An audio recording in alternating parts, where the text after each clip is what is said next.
economy, and we want to make sure that we are creating a prospering economy by ensuring that all micro, small, and medium enterprises are resilient and can withstand disasters, and also contributing significantly to disaster risk reduction.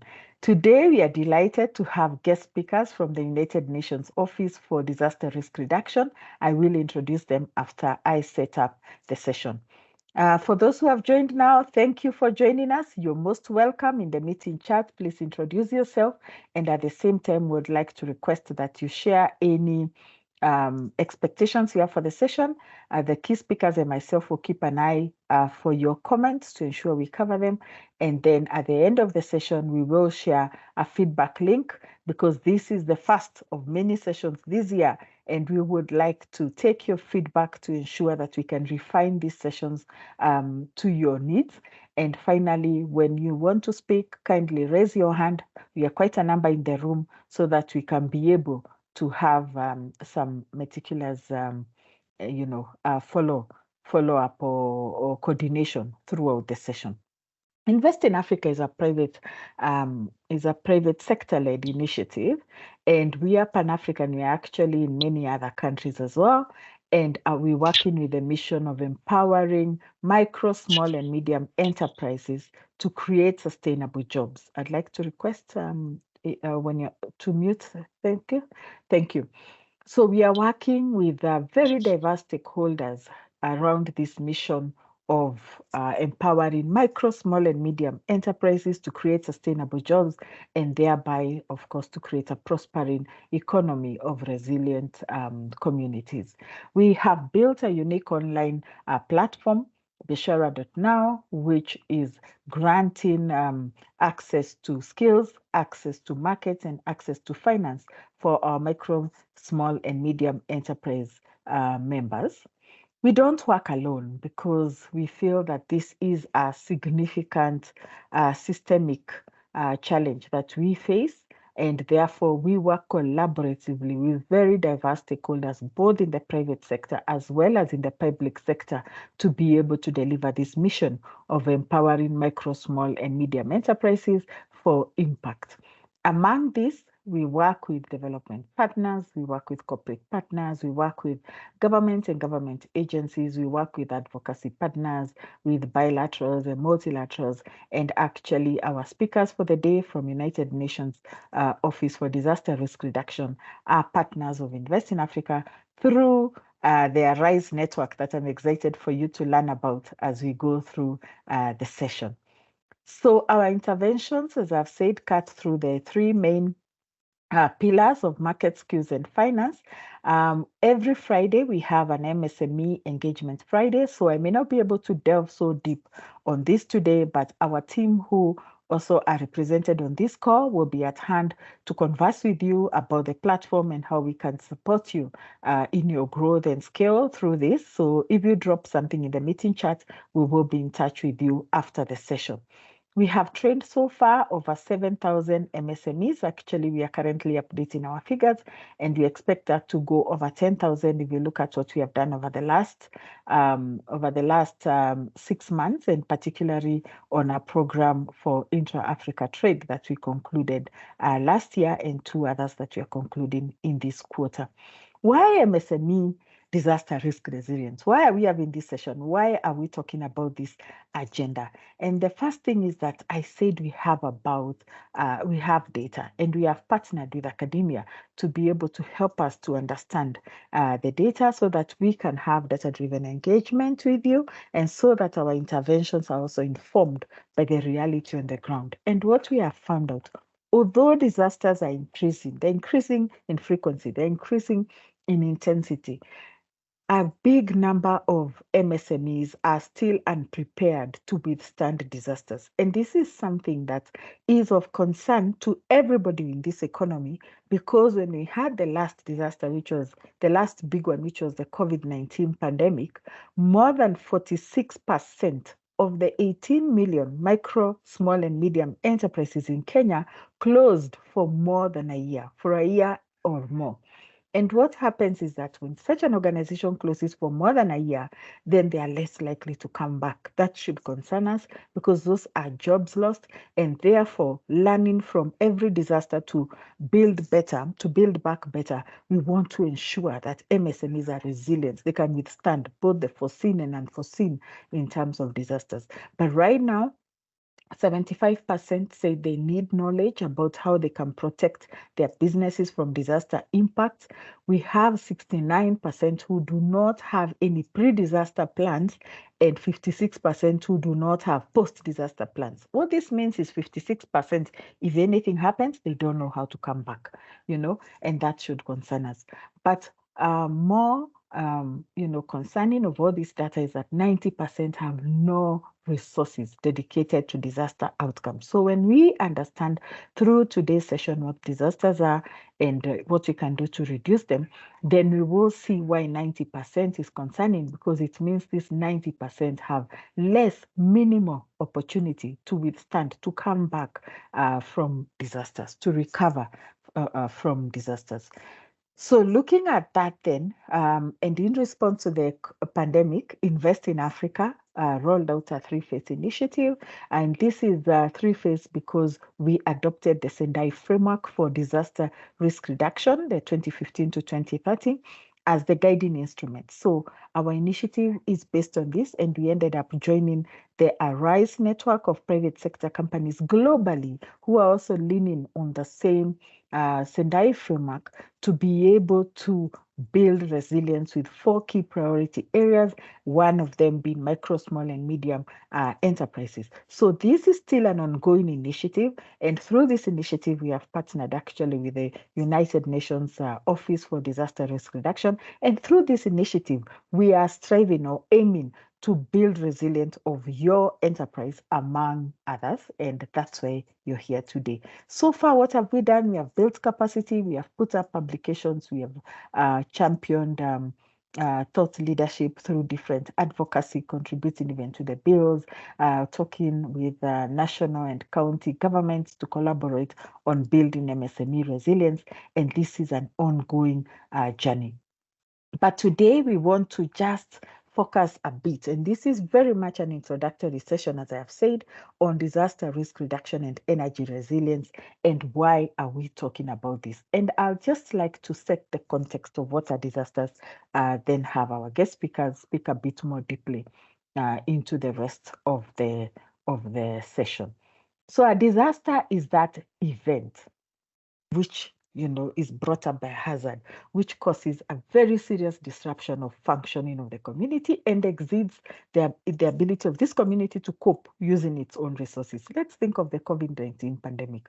What made it into a disaster is that it overwhelmed even our health facilities or our health mechanisms. We could not cope with it, neither from national level nor from global perspective. So that, of course, became a disaster. If you think of floods, if you think of drought, when you hear a lot of calls for support, calls for donations, it's because the community can no longer cope with the impact of this event that they have endured for them to be able to contain it using their own resources.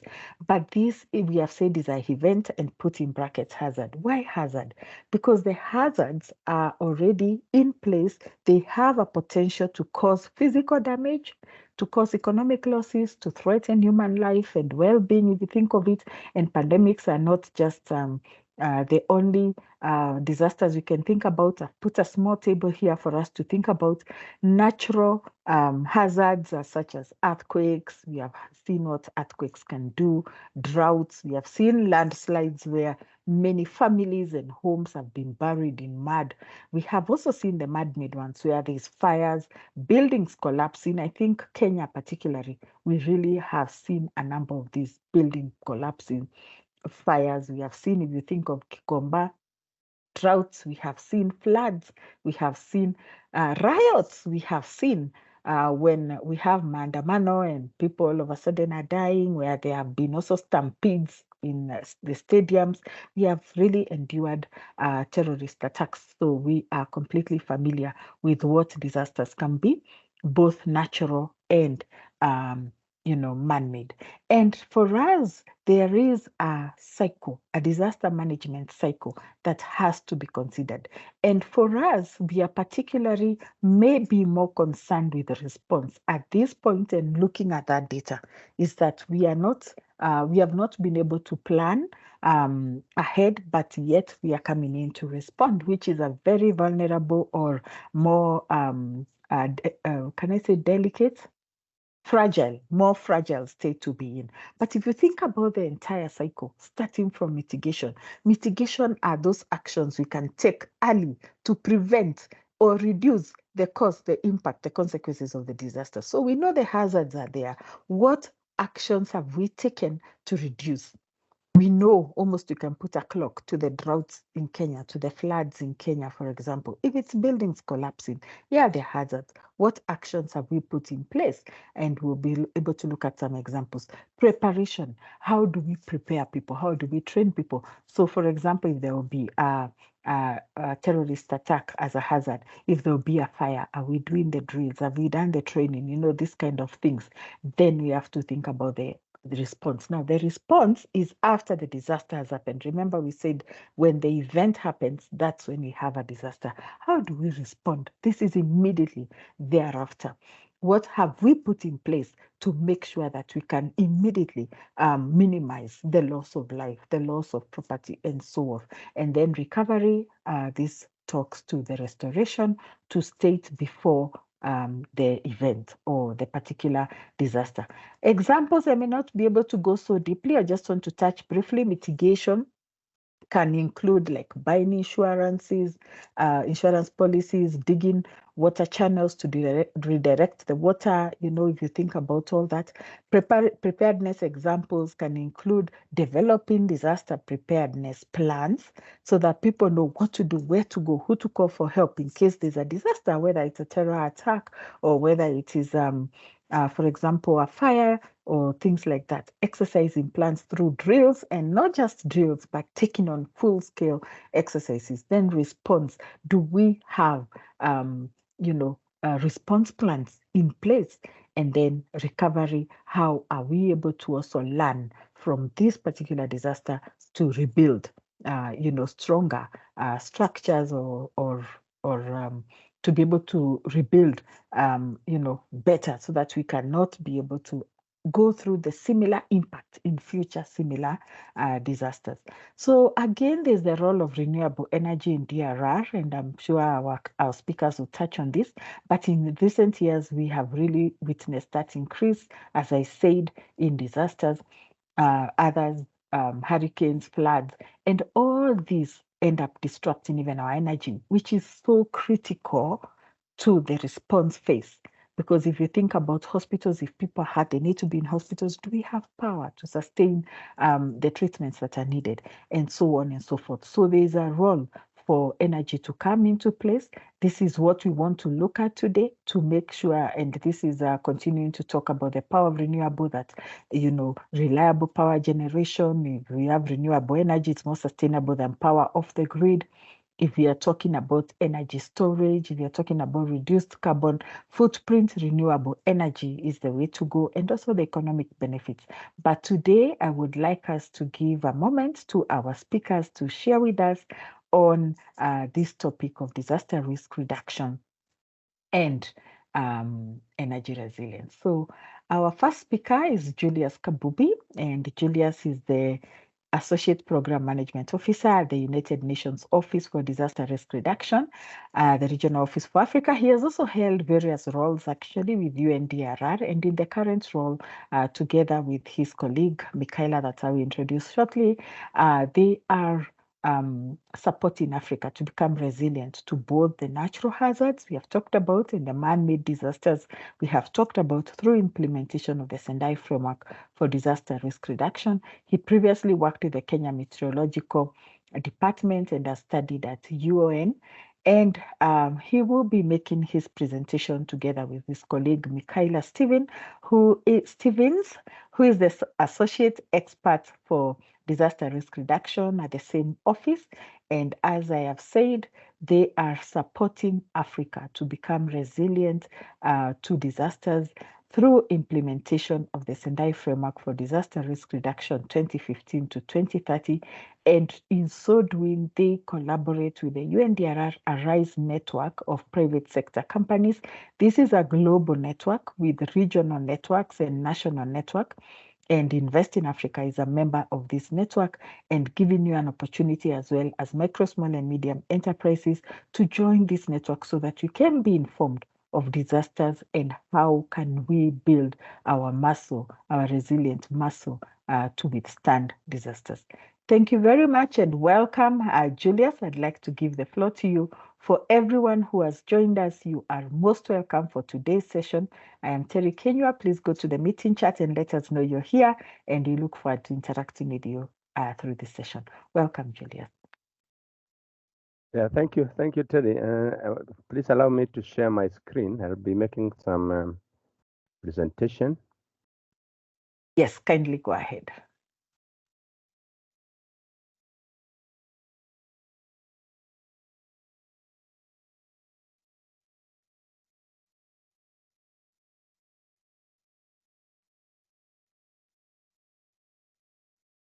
We can see your screen now. Thank you.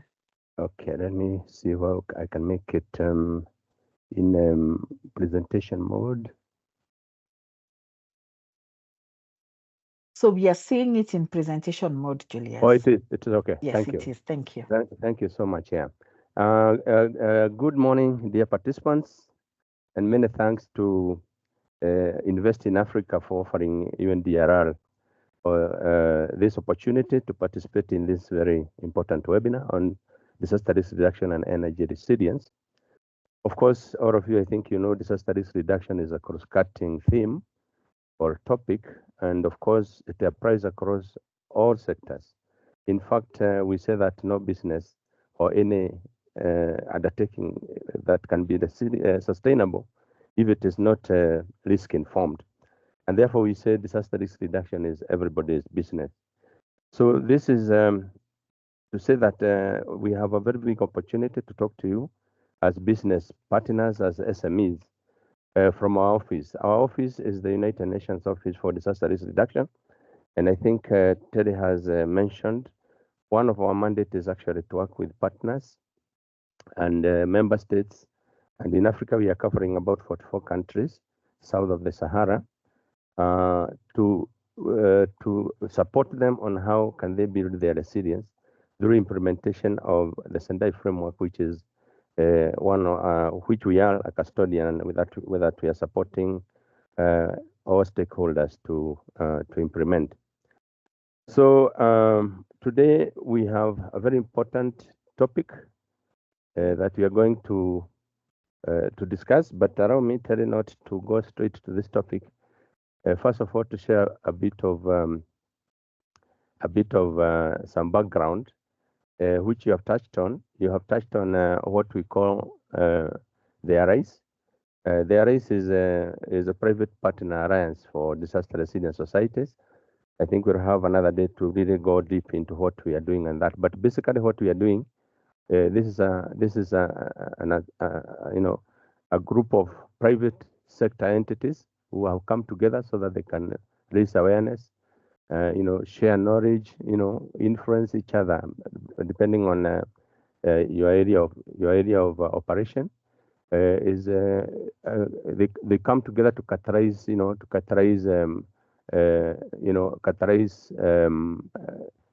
the expertise, the expertise you have, we categorize that, and then of course we come together to implement the Sendai framework together and to achieve, see whether we can achieve the Sendai framework goals.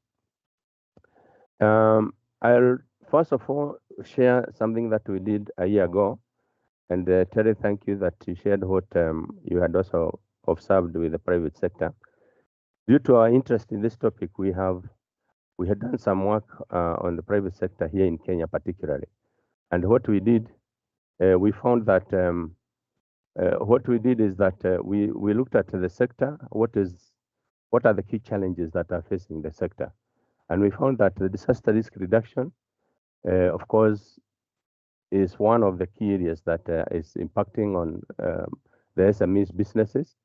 And disasters, of course, as usual, you know, they affect, they destroy, and you know, when small enterprises are affected, they, as Teddy said, they don't actually come back, they don't bounce back. So the private sector in Kenya, of course, is a very, very significant, not only in Kenya, but in the world. We have seen that they contribute greatly to the GDP, and therefore that's why we are very, very much interested on how do we work together so that we can support them to be more resilient. So we have observed that some of the sectors that are key and critical to the private sector mostly is in agriculture in Kenya, where you find about 23% of this of the GDP of the small enterprises find their they focus on agricultural enterprises.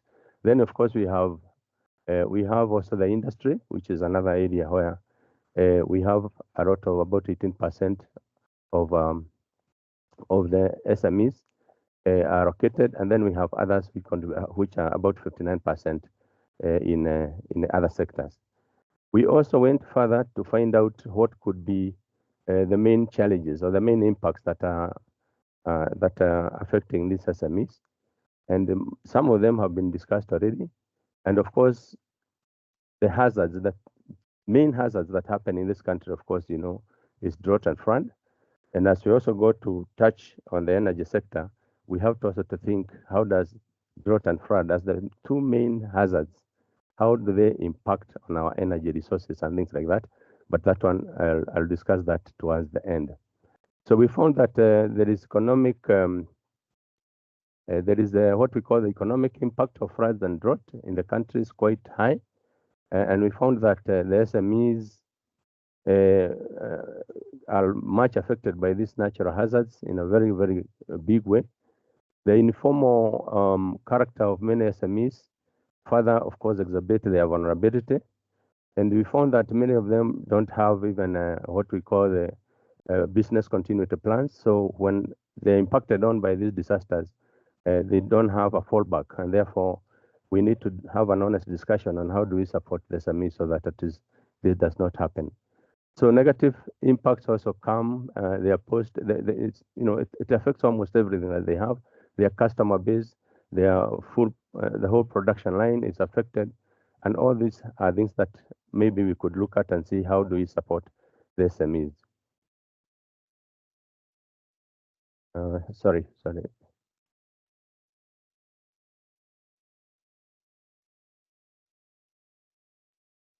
Give me a minute. I'm having a challenge. That's okay, Julius.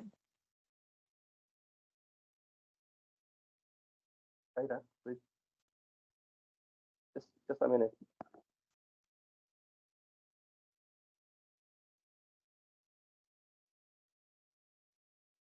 Next one. Oh, okay. Yeah. Okay.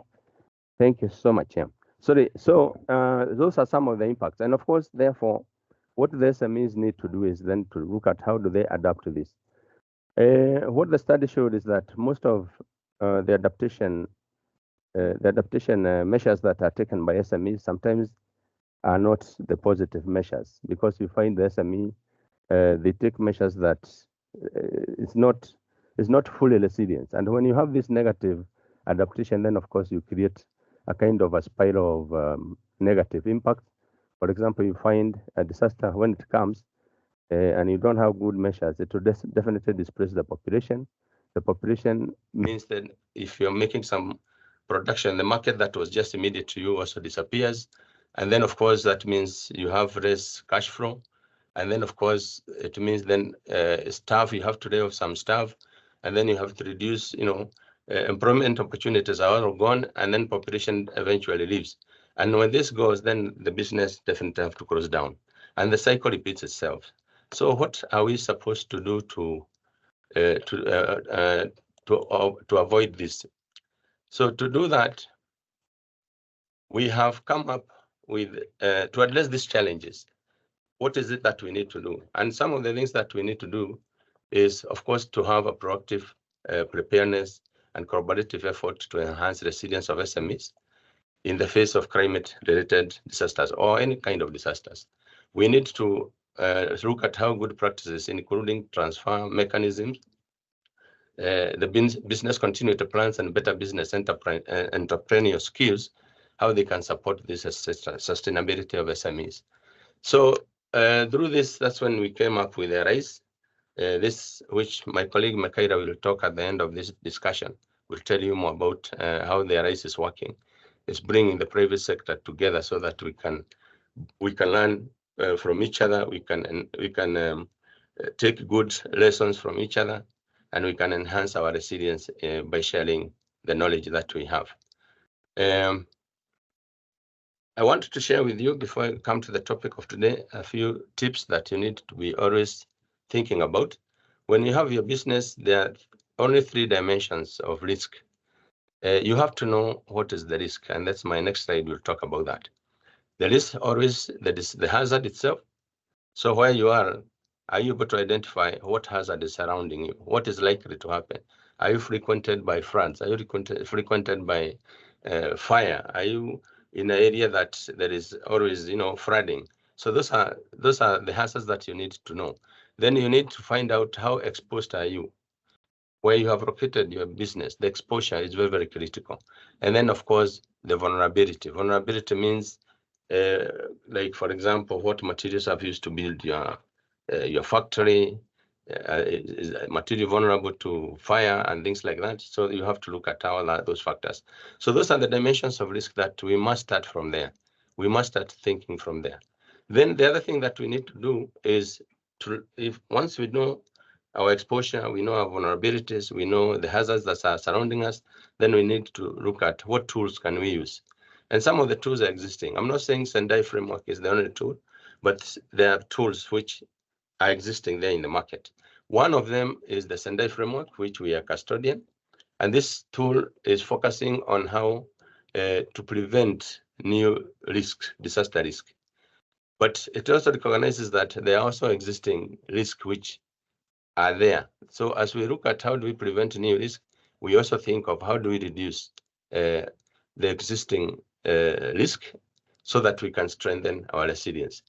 So it also calls for various measures to prevent and reduce hazard, exposure, and vulnerability to increase recovery and preparedness. And this is what is being shown by that diagram, which is there, that for prevention and for prevention, you need to reduce the hazard exposure, you need to reduce vulnerability, you need then to increase your preparedness, and then that will definitely make you more resilient. This is what I said. Look at the location where your factory is or where your enterprise is. Are you able to map out the threats which are surrounding you? That's the first step. Look at what are the threats are there. Am I surrounded by, is there a big mountain that blocks fresh air coming to my factory? What would happen if the mountain collapses? Is it volcanic? So you have to identify all those risks that are surrounding. Once you do that, then you have to develop some strategy for resilience. So the strategies that are very obvious, one of them is to avoid risk. You avoid risk, that is pull out from hazardous locations. Of course, if you are building a factory on a floodplain zone, then of course, every time there is heavy rains, you always have a problem. So to avoid then that problem, you have to relocate. So, and refuse to work also with suppliers who are not resilient.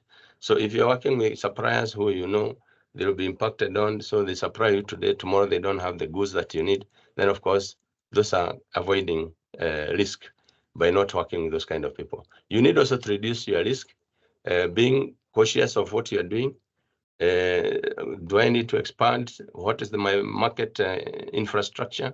Is it increasing? Is it decreasing? All those are things that you need to question yourself. And then, of course, the other one that is seriously lacking, especially in Kenya, is sharing the risk. Sharing the risk means, have you insured your assets? And this is what makes most of the SMEs in Kenya not to come back, because they don't share their risk. So they don't insure, they don't hedge risk, so they don't make contractual agreement. So it's kind of, we call it, I think that's why we call it in Kenya the Juakari style. But you see, when risk comes, you don't know when it's coming. When it comes, definitely you find you're in trouble. And this is something that is very serious, because you find people wants to insure their cars, for example, but they don't want to insure their health. They don't want to insure. So I think the whole idea of risk transfer needs to be really looked at in depth, and we must agree that is one way of really developing resilience and making sure that we can survive when disasters come. Then the last thing is, of course, you have to accept risk. All risk cannot be avoided, and therefore there's something we call the residual risk. This one, anything, no matter what you do, there will be some risk that will be inherent, and you cannot be able to move away from it. Then after that, of course, after this strategy, then you need, of course, to see how do you implement them. You implement this strategy, and implementing is individual, is specific to a certain SME.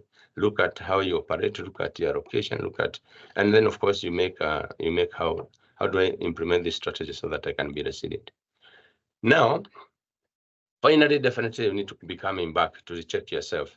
Check whether you're always reevaluate yourself, monitor what you're doing in terms of risk, in terms of performance, and you know whether your strategy for risk is coming. Now, the topic of today was touching on disaster risk reduction and resilience, and energy resilience. And I told you right from the beginning that DRR is a cross-cutting theme. It affects each and every sector. Whichever sector you think of, there is always inherent risk which you must address.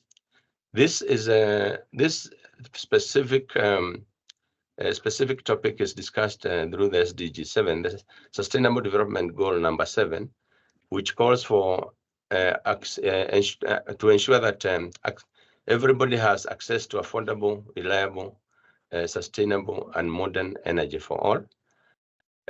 So this is really where DRR and energy resilience is discussed. And the call, there's global targets which have been put there. I don't have to go through all of them. Some of them is to ensure that the success of affordable, reliable, and modern energy services, increase sustainability, and so on and so on.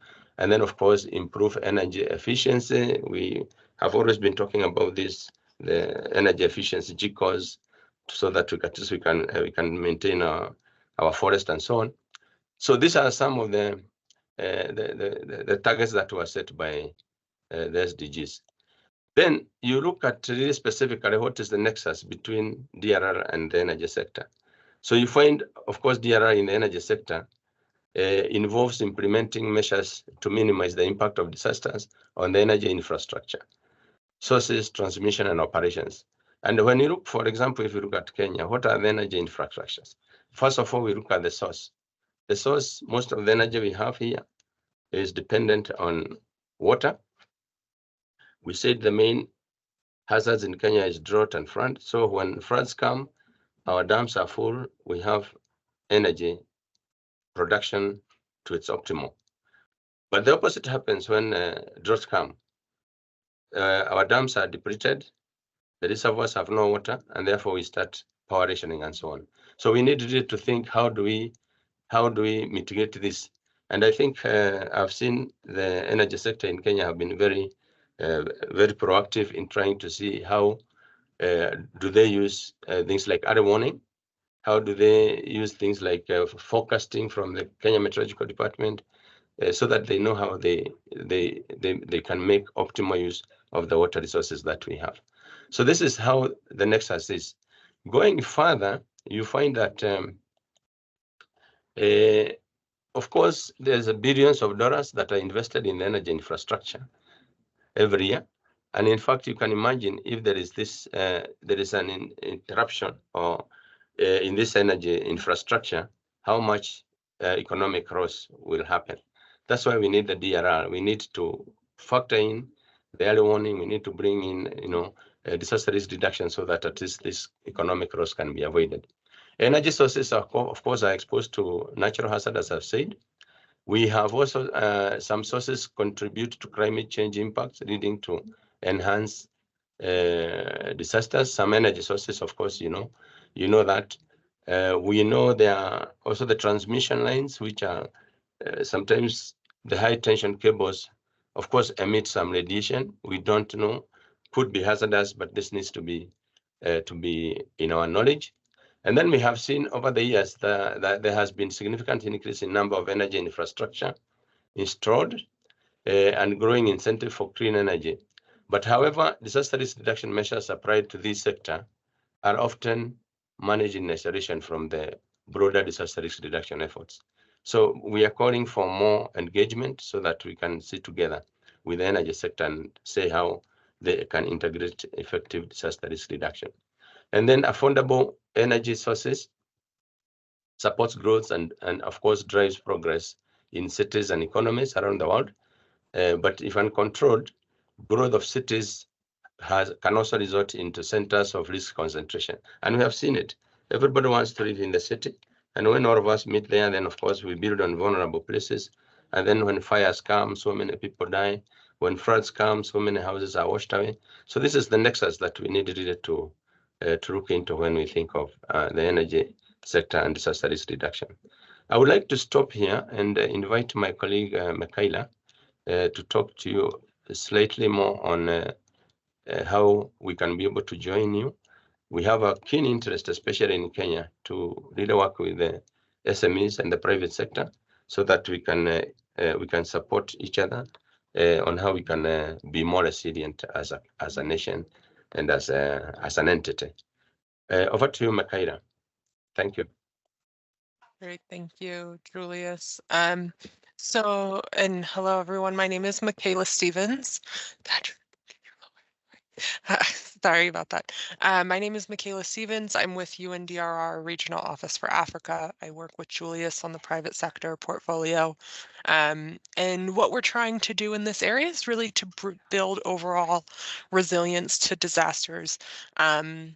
And as we know, climate change is a driver of that. So we do have a network for Arise, which is over 450 members worldwide, over 29 networks that gather together to really create solutions and partner to address disaster risk.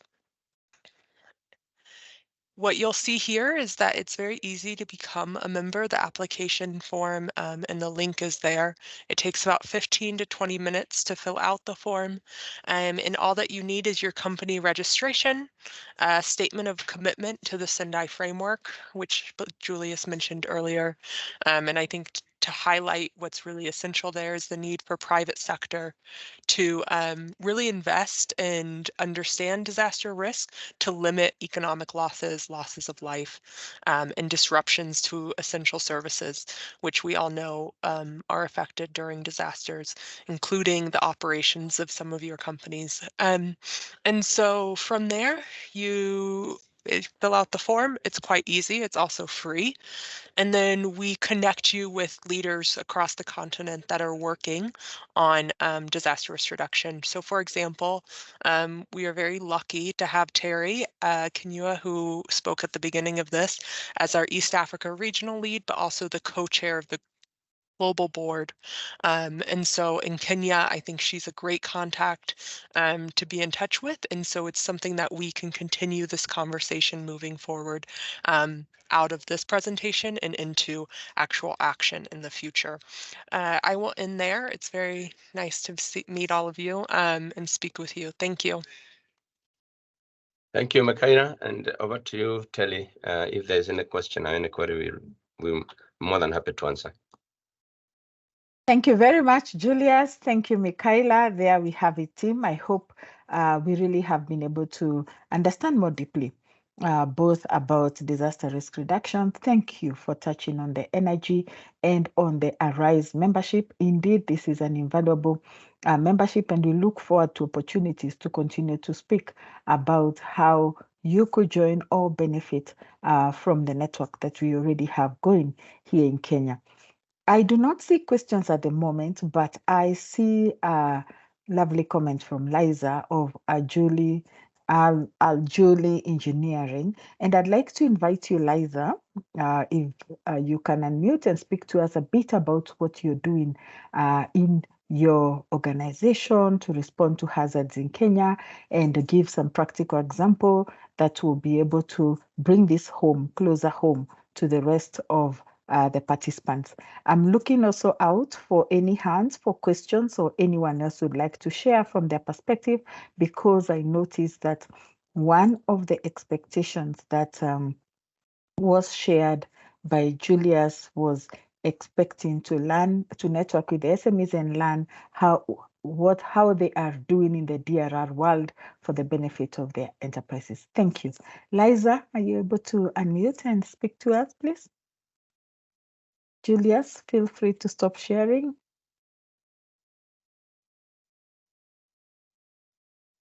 Liza of Julie Engineering, are you there?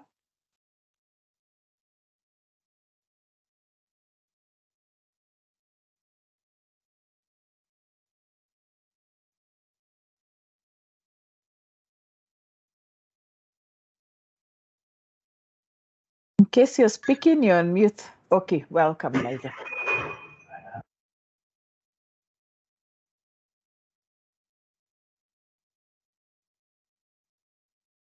Julie Engineering.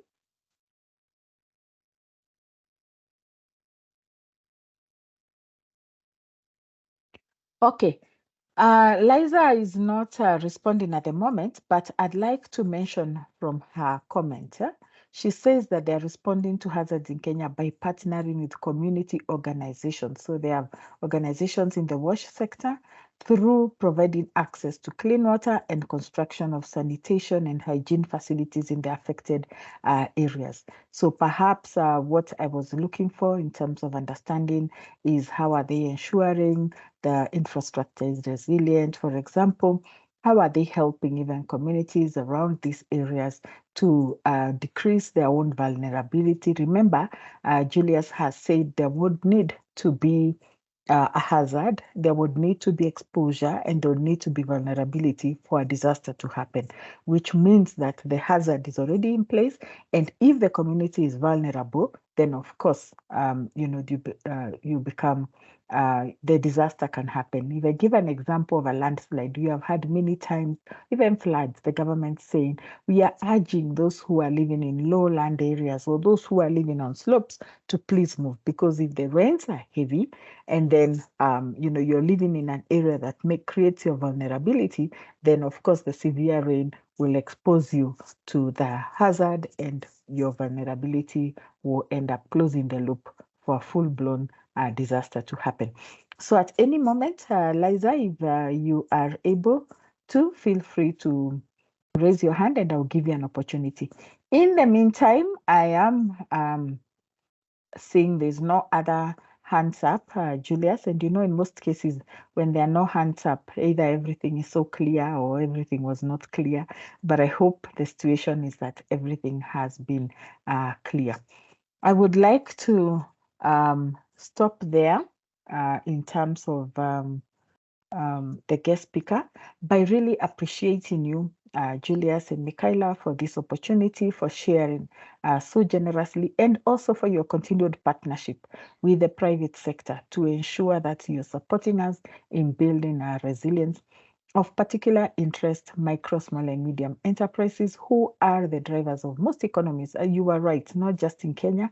Of course, the context of MSMEs in Africa is quite different from the context of SMEs in the West. But at the end of the day, all of us are really contributing to the economy.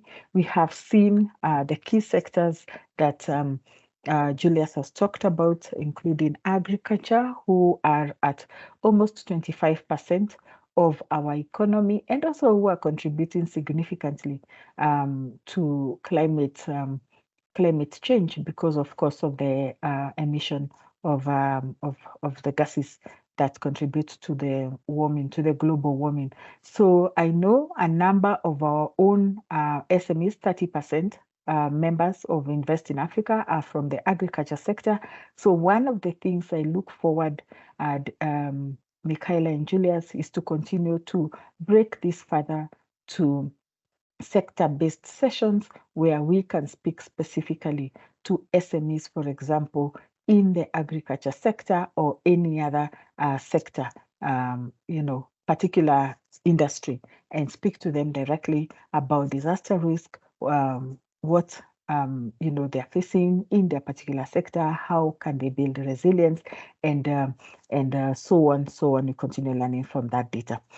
I see a comment from Tabitha. Thank you for responding to my query. Was everything clear or everything not clear? And she says everything was clear.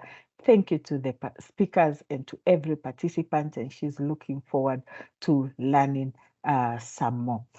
So in that case, if there are no further questions, I would like to just... I have a question. I don't know whether you can still accommodate it. Yes, of course we can. Welcome. Sorry, I didn't see your hand up, Nixon. I'm sorry about that. Please go ahead and speak. Oh, thank you very much, Terry. I want to appreciate our presenter for the wonderful, comprehensive presentation on DRR. Now, you realize for SMEs, when we invest in DRR, it increases our cost of production. And that is why sometimes you realize that it becomes difficult for us to invest in some of this disaster risk strategy. Because at the end of the day, it will affect our pricing for our customers. And that, at the end of the day, hurts our business because we serve a very sensitive market. You increase your price by a shilling or two, you realize that you will be on a downward trend. How do we, manage to make ourselves risk averse to disasters without necessarily becoming expensive on our consumer, on our bosses, which are our customers? Thank you.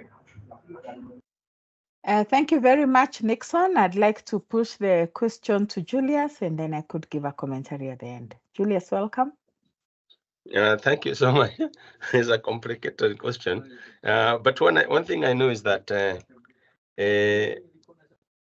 it might be expensive. Yes, I don't disagree with that, but this is one of cost. For example, if you have to. What we advocate is if, for example, you want to locate your business in a place which is not floodplain, I think that's a one-off cost, and then after that you start reaping your benefit. It has been said that some analysis from World Meteorological Organization, for every $1 you invest in DRR, you save another $4 that you could have used in response. So I think it's always, I know it is true what he's saying, but it is always also good to look at the other side. You invest, then of course you save at the end. There's benefit at the end of the line.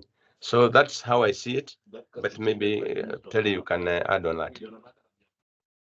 Thank you very much, Julius. And actually, indeed, I saw some recent data on Africa and MSMEs particularly, where they were saying it's now not even $1 to $4, it's actually $1 to $6 to $7. But yes, what I wanted to also mention is that indeed, when you look at the risk that you are averting, some of that is invaluable. The risk of loss of life, the risk of loss of property, and in many cases, the entire business altogether are going away. It's very much like a situation of where you have to pay insurance policies, and it may look like something that adds up to your operating costs in the year, which indeed it does. But then when you look at those who have to build back better in the event that this disaster happens, then you are better off in that you are cushioned again financially for being able to restore. Again, I want to mention that there is so much support right now for MSMEs, and maybe the idea is to look at where are you able to get support, even if it's financing for the particular area you're in. If it's climate financing, I've seen small grants the whole of last year available for small and micro and medium enterprises, are you able to get any additional support to cushion some of these early investments? But I'd like our mindset to move from, not being able to afford it to how can I be able to afford it, because the cost of your business going away is not just a cost to us as entrepreneurs, it's also a cost for the employees who work in the organization and the communities or families that they support. So I would say yes, it is going to be pricey, but not as pricey as having to respond to or recover from a disaster, and in some cases, actually not being able to recover at all. Thank you for that very good question, Nixon. As Julius has said, it's quite complex. There is no easy way around it. But again, I think for all good things take time to build, and the mindset is a beginning of the journey. Stay connected with Invest in Africa. We are always also sharing through our platform any opportunities for small grants or other ways that can cushion some of the costs, but let's strive to really put aside these resources and to have our preparedness mitigation in place, and only get to the response and recovery stages, that is after the disasters, as a last option for just those disasters that cannot be averted. Thank you for that question, Nixon. I do not see any other hand up. I'll make a last attempt to see whether we can hear from Liza, and if not, then I will be inviting us to fill in the feedback form today. The reason that is important is because this is the first session of the year. We want to have many other sessions. So this session today was based on our previous data, but we want to understand from you, how was the session? What would you like to hear more about in terms of structure? What did you like us to change? What can we do to support you to become disaster resilient, disaster risk resilient? What can we do to support you? Nixon, I can already imagine you will put in something about being informed on support to support your business to build its resilience. What other ways can we support you? And then talk about the sessions, what will be important to enhance this awareness, sensitization, and knowledge for you to be able to build resilient businesses. Liza, are you available now or not yet?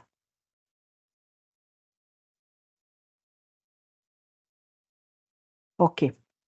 Still don't hear back from Liza, so I will go back to some comments. As I do so, please Invest in Africa team, let us post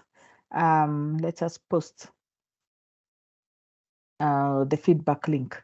So Michael asks, considering the increasing frequency and intensity of disasters, how can international collaboration and information sharing mechanisms be strengthened to facilitate a more coordinated and effective global response in the field of DRR? Again, I'd like to come over to you, Julius or Michaela, for the question. Thank you, Michael. Meanwhile, there's a form in the chat. Thank you. Julius? Yeah, thank you, Teddy. What I would tell this lady is that let me start from literature. Those who went through Chino Achembe, there is this man who was, there is a bird which is mentioned in that book, Things Fall Apart. And the bird said, since man has learned to shoot without missing, I've also learned to fly without patching. So I think that's exactly the same situation we are in. We know there is quite, sporadic changes in frequency, in intensity of disaster because of extreme climate events. And what we are doing is now is confusing everything, because what we used to know as normal is no longer normal. And what we are doing is then trying to move with those changes. How do we look for the new normal? And this is what we are doing. The world is coming together. That's what we keep on really adjusting and saying, this is what is happening. So can we also up our game and see how best? And she's right to say that we need even more coordination, more collaboration in this way, so that we can be able to tackle this problem together. So the issue is that I know there is a global challenge, and everybody is working around this challenge. How do we join hearts? How do we work together? How do we renew our knowledge? how do we up our game in terms of responding? And this cannot be done without really partnering and having proper coordination. Over to you, Terry. Thank you. Thank you very much, Julius. So, Michael, there you have your response. And I think being part of these networks and making sure that you're connected, you will always be aware what's going on. And as you know, the UNDRR and collaborators learn and share, then we are in the best places to continue to learn and implement. Thank you very much, Michael. I have put in the book there and the quote in case anyone is interested in the book. Thanks for quoting from the book, Julius. I love Things Fall Apart by Chinua Achebe. It was one of the set books I went through, and recently, last year, someone was going through the literature as a series on YouTube that I followed. Thank you. We have not, we do not see any other hands up. So let me take this opportunity then, because also time has gone, to firstly thank you for registering, expressing interest, coming to join with us, participating fully. We are very sorry that we started a bit late, but many members, I have now been informed by the team that the link had an issue. That's why many members joined a bit late. And I want to thank you for your resilience also in just making sure that you waited and you followed through until you were able to join. Thank you for staying on for the extra time, which was necessitated by that delay. And we are looking forward to you joining us in the next sessions. So the one thing I wanted to mention is that we are rolling out a calendar for disaster risk reduction, and it will be very, very instrumental in creating a deeper awareness. I think it is something definitely, Samba Nixon, that you want to be a part of, because we shall be looking at different opportunities also available for MSMEs, even as we create, deeper awareness and build your capacity into disaster risk reduction and how you can build your resilience. So at the beginning of February, we'll be rolling out this calendar as alongside our other MSME calendars. And the other one that's related that I want to highlight is for environmental social governance, factors of sustainable development. We have already run cohort 1 and cohort 2, and in the calendar we'll be rolling out a cohort 3. And what happens in these sessions is that we have a series of virtual sessions like this, which can be designed either as masterclasses, as webinars, as peer mentorship sessions, depending on the feedback we have been collecting since last year through the other cohorts. And we will then, you then register to be part of a program that goes through the entire series, usually running, some programs run 4 months and others run 6 months, so 4 to 6 months. These are the Invest in Africa sessions. We look forward to seeing you there. We will share with you directly through the emails that you registered with. And we also will make flyers for you to share widely and invite other members. For today, thank you very much. I hope this session has crowned your week quite well. And I wish you a lovely weekend and the rest of the year. For those who have seen, I wish you a productive, successful 2024. Julius and Michaela, thank you very much for your invaluable insights, for your great sharing.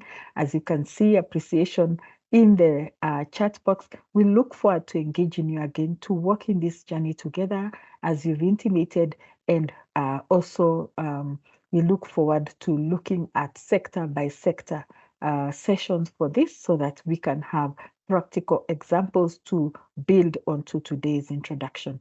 To all members, Michaela has shared a link in the chat for us to learn more about the ARISE network. As you've heard, I'm co-chair for the global board, and I look forward to really leveraging that to benefit, all the MSMEs in our region.